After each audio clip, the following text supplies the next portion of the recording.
নাটোরের নলডাঙ্গায় উপজেলা দোকান কর্মচারী শ্রমিক ইউনিয়নের উদ্যোগে শীতবস্ত্র বিতরণ ও বার্ষিক সাধারণ সভা অনুষ্ঠিত হয়েছে।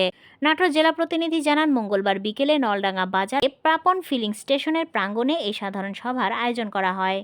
উপজেলায় প্রকৃত শীতার্তরা যেন শীতবস্ত্র পান, সেই লক্ষ্যে এলাকার দুস্থ ও অসহায় মানুষের মাঝে শতাধিক শীতবস্ত্র বিতরণ ও নলডাঙ্গায় দোকান কর্মচারী শ্রমিক ইউনিয়নের বার্ষিক সাধারণ সভা অনুষ্ঠিত হয়। নলডাঙ্গা উপজেলা দোকান কর্মচারী শ্রমিক ইউনিয়নের সভাপতি মোহাম্মদ সাইফুল ইসলামের সভাপতিত্বে প্রধান অতিথি হিসেবে বক্তব্য রাখেন বাংলাদেশ শ্রমিক কল্যাণ ফেডারেশন কেন্দ্রীয় কার্যকরী সদস্য অধ্যাপক ডক্টর মোহাম্মদ জিয়াউল হক। অনুষ্ঠানে আরও উপস্থিত ছিলেন নলডাঙ্গা উপজেলা শ্রমিক কল্যাণ ফেডারেশনের সভাপতি মোহাম্মদ মামুনুর রশিদ মোল্লা, শ্রমিক কল্যাণ ফেডারেশনের নলডাঙ্গা উপজেলা সাধারণ সম্পাদক মোহাম্মদ আব্দুল মালিক রব্বানী, বিশিষ্ট সমাজসেবক ইয়াসিন রহমান সহ অন্যান্যরা। গ্রহণ করার সুযোগ করে দিয়েছেন, আমরা সকলে বলি আলহামদুলিল্লাহ। লক্ষ কোটি দরুদ ও সালাম বর্ষিত হোক শোষিত বঞ্চিত মজলুম মানবতার একান্ত বন্ধু প্রিয় রাসূল সাল্লাল্লাহু আলাইহি ওয়াসাল্লামের উপর এবং তার আল ও আসহাবগণের উপর অগণিত রহমত বর্ষণ হোক। 65 ব্যারেল কাপড় সংগ্রহ করে নতুন এবং পুরাতন কাপড় দিছে।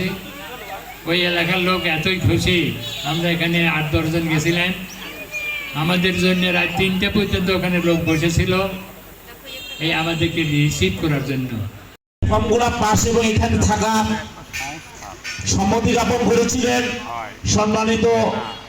এখানে আমরা ভাই আবুল মাহমুদকে আমাদের শ্রমিক সংগঠনের হিসাবে করলাম সংযুক্ত। আমি আপনাদের কাছে শুধু ক্ষমাটুকু চাচ্ছি যে আসলে ইসলামী সমাজ ব্যবস্থা কায়েম হলে, ইসলামী রাষ্ট্র ব্যবস্থা কায়েম হলে, ইসলামী অর্থ ব্যবস্থা চালু হলে সুদের কোনো শোষণ মানুষের ভিতর থাকবে না। মানুষের ভিতর থাকবে সমৃদ্ধি, ভালোবাসা, অন্তরে থাকবে প্রশান্তি।